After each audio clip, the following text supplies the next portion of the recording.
So this is a story that saddens me and warms my heart at the same time. But let's just get into the base premise here.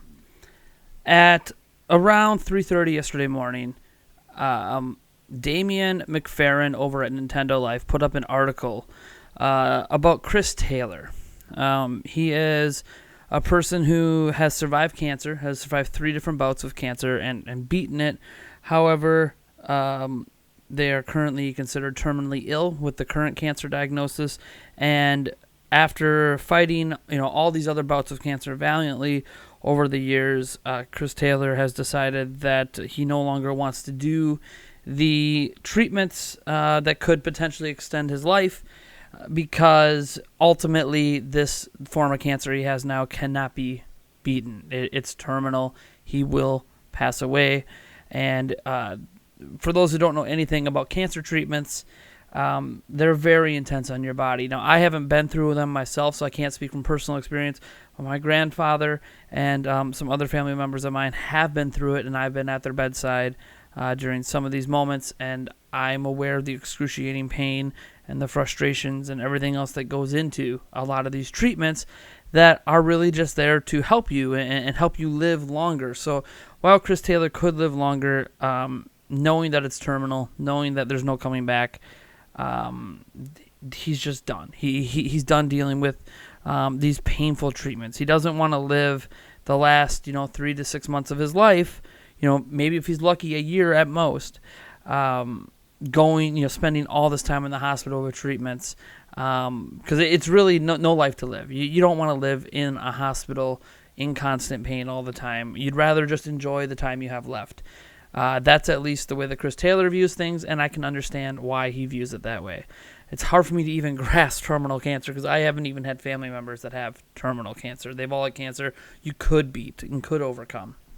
Anyways, why we're talking about Chris Taylor and Nintendo Life here is because Chris Taylor put out some tweets about how important Smash Bros. Is to him. In particular, the upcoming Smash Bros. Ultimate, and how he's afraid he's not going to live long enough to actually play the game.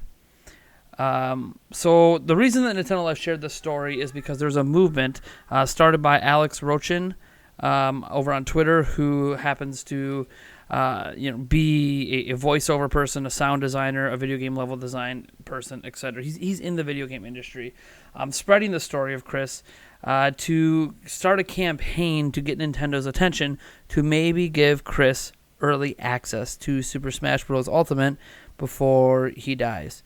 And this isn't an unheard of thing. Nintendo has actually done stuff like this in the past. So have some other companies. Reached out to families of certain patients that might not live long enough to play a game, and enabled them to enjoy as much of the game as they possibly can, whether it was just the E3 demo or whether it was actually the full game, even if it wasn't complete. Nintendo representatives and company representatives are there the whole time, but the person could just play it to their heart's content. There's usually not a time limit on it, all that stuff.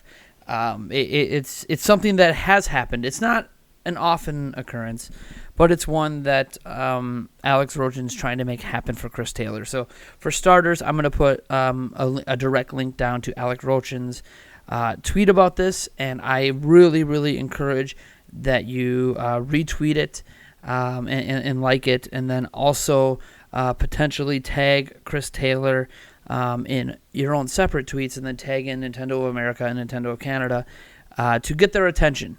Because the more people that are making noise about this on social media, the more likely Nintendo is to take notice and do something about it, or potentially help him live out one of his final wishes before he passes, and that is to play Super Smash Bros. Ultimate. So it's a sad story, and if you can't tell, I kind of have this somber tone here.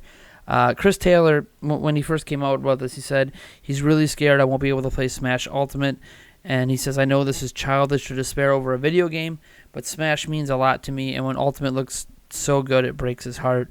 He says, sorry to be sad, during the hype time, but hearing about things like Smash and Devil May Cry 5 is starting to become painful to listen, and reminds me I won't be able to play these games. I've been waiting years for random chance to kill me slowly as soon as they're announced. And it's really, really sad. And after Nintendo Life posted this article, I think what sucks is there's obviously been a lot of negative comments, and I think there's going to be negative comments in our video too. I hope not. I hope you guys listening to this video, watching this video, can respect these things. For those that are wondering, Chris Taylor's a 21-year-old person. He's not a child. But, I mean, at 21, you really still haven't lived, especially for someone who's already battled cancer on 3 separate occasions. He's basically spent a majority of his life fighting cancer, and now he's lost the fight. So what sucks is there's been people tweeting at him and commenting, saying some really bad things about Chris, and these people don't know him. But they talk about how he seems to be valuing video games over family. Just because a guy put some tweets out there about how in his mind, you gotta understand, this person knows they're gonna die. Every day this person is still alive is like a blessing for him. And while it's amazing to have all your family around, he was a gamer. He probably used video games frequently, especially Smash Bros. Apparently, and maybe the Devil May Cry series. He used video games frequently to probably help him deal with all the stuff he's dealt with his whole life in battling cancer. You need that escape, and I think video games helped him get that in a way that family can't always do, because family can't get inside your brain and help you, whereas video games can have that kind of therapeutic effect at times. And yes, obviously you could say it's childish that he's talking about video games and he's about to die, but it's one of those things that, I mean, he's in that hype cycle like the rest of us. He's been playing games like the rest of us, and for a dying wish to want to play these games before he passes away, I don't think that's such a terrible thing to ask for. That's such a minuscule thing. Of all the things you could ask for, you could be like, my dying wish is that there's world peace. Well, unfortunately, the world isn't going to come together because of that, but a company could come together and help you out, get you to smile, give you that modicum of pure enjoyment for one last time in this person's life. And some of the comments, I'm on Chris Taylor's Twitter, because he tweeted about this a few days back, and some of the comments are really getting to him. First he talks about how amazing the support has been since Nintendo Life put up the article, and then quickly, as he was sifting through the comments, he puts up, I read the comments on that Nintendo Life article, and it makes him sick to his stomach. It was filled with people claiming that you're faking being ill for free games, how I should be spending time with my family rather than play video games, like that's a mutually exclusive thing and all that. Chris Taylor, he's been talking, obviously I don't know Chris Taylor, but based on what I was able to dig up, he's been talking about his battle with cancer for years, and never once talked about getting games.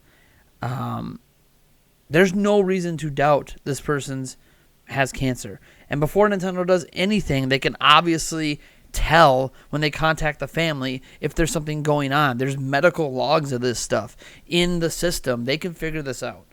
But I digress. And then his next tweet after that, he puts up a bunch of posts from Nintendo Life that are just not good.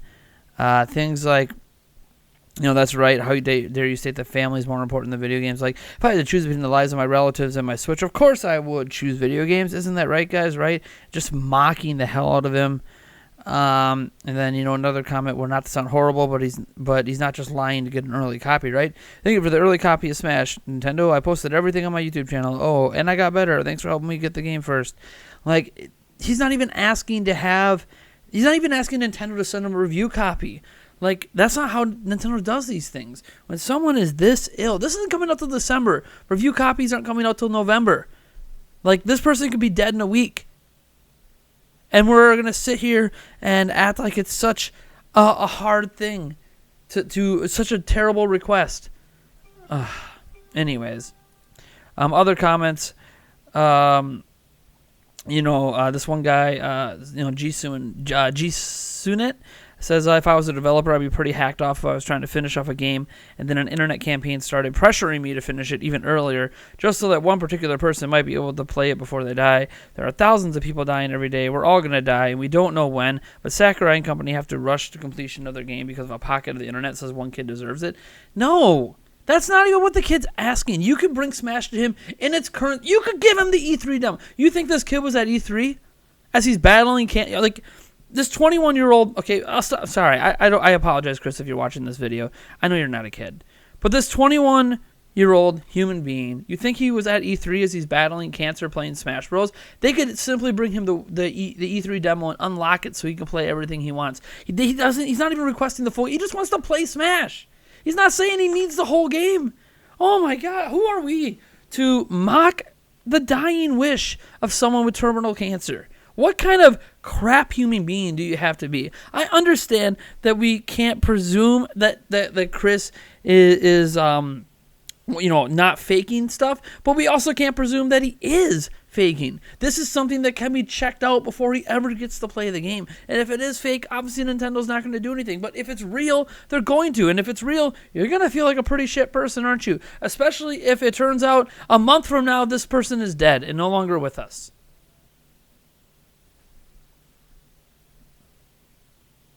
Man, he's not asking the game to be rushed. He's just asking for a chance to play it. It's just a dying wish. And he didn't even start the campaign. He just says it pains him. Like, Chris did not ask Nintendo to send him a copy of Smash Bros. Or to get a copy of Devil May Cry 5. He's not asking for this. Someone else within the video game industry is imploring that this happens. Chris did not ask for anything. Oh, these comments, they upset me, and I get why Chris is upset. Imagine that you're the person suffering terminal cancer, and this is what people are saying about you when you never asked for anything. You just said it sucks, knowing, watching all the hype, watching the trailers, watching these directs about these games you really want to play, knowing that you're not going to live long enough to actually play them. Or you probably won't. He will be fortunate. He will be lucky to live long enough to see them release. He never asked for anything. And the worst part is seeing Chris's response to some of these comments. I mean, it's enough to... I'm almost in tears over here. He says, he seriously took some of this, shit. Do any of these people even know that I wasn't the one to ask for the support? It was a friend doing it without me knowing. Man, now I just feel like shit, to be honest. Sometimes we have to think about how our words affect other people. It's one thing to be critical of someone's opinions, someone's thoughts. It's another thing to destroy someone who is supposedly going through one of the hardest things you can go through in life. Knowing you're going to die. Like, yes, people are dying every day, but a lot of the people that are dying aren't sitting there waiting to die. It's accidental. It's sudden. It's unexpected. Anyone who is sitting there with a terminal illness that knows they have a very limited time to live and they don't know how long that time is going to be, every day is a blessing. I feel equally terrible for all of them to live that way. There's a certain freedom, of course, with that. Who cares about financial burdens? Who cares about anything else in the world? Go skydiving. Go do all those crazy things on your bucket list because who cares at this point? If it goes wrong, you're dying anyways. And I get there's that certain freedom with that, but there's also that I'm not going to be on this planet anymore. You can believe in an afterlife, and that's fine.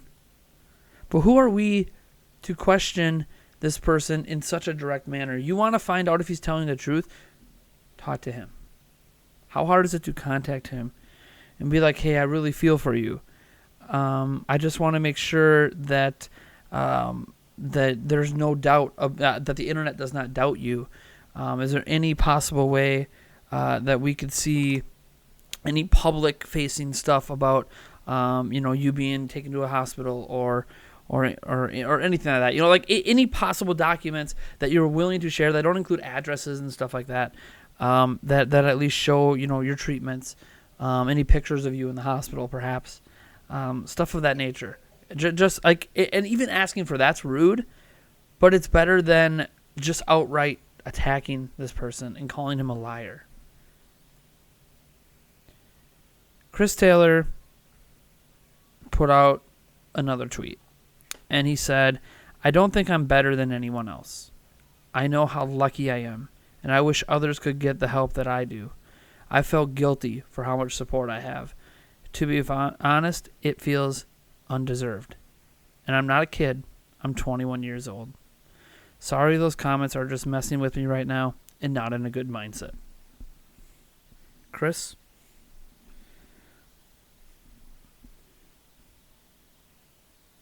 I believe in you.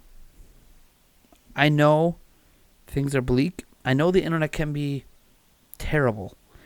As a public-facing person, as someone who is constantly berated by people on the internet, I'm incredibly fortunate to be where I am and have the life I have and have the children I have and have a support system and a family that loves me and everything. Like, I'm privileged. I know I'm privileged.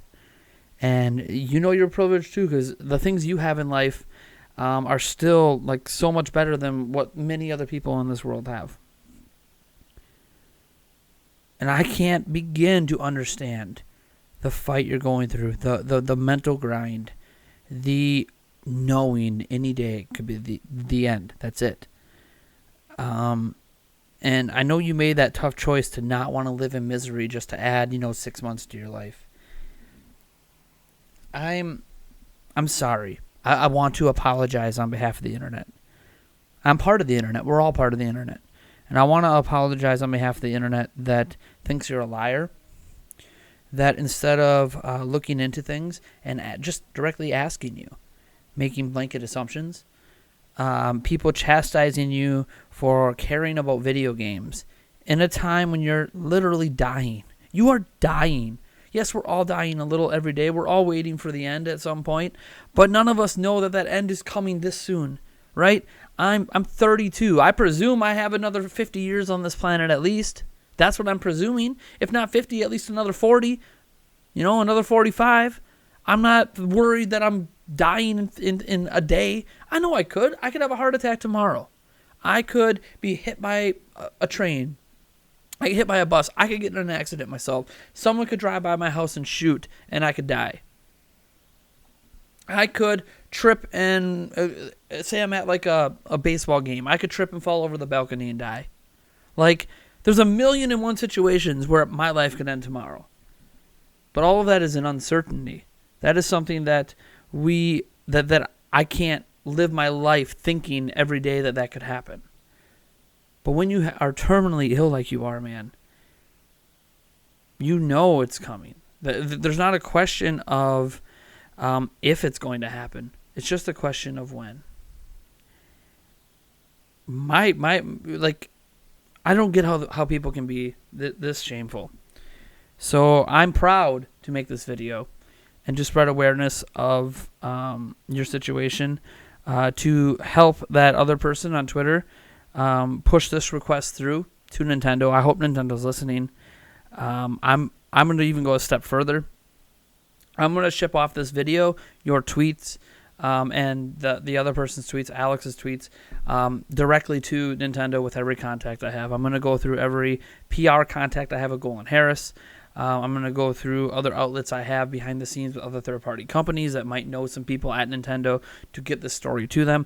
I'm gonna do the best I can to basically give you the ability to raise your middle finger to the haters and give that big thanks to all of the people showering love upon you and helping lift you up when you have such a limited time left on this planet, man.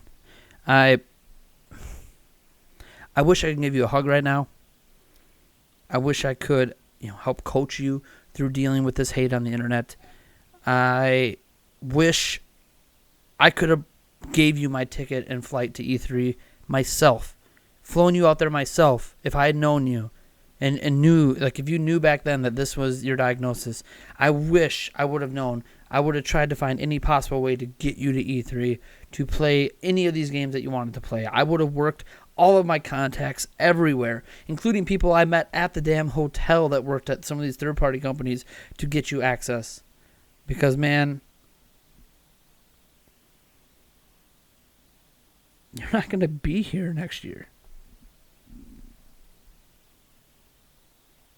And life is precious. Just know that while you're a complete stranger to me, I appreciate your daily struggle. I hope that you receive far more love than you do hate. And I hope you can learn one day that life is too short, especially in your case, sadly, to pay attention to the haters. Just listen to all the love you're getting.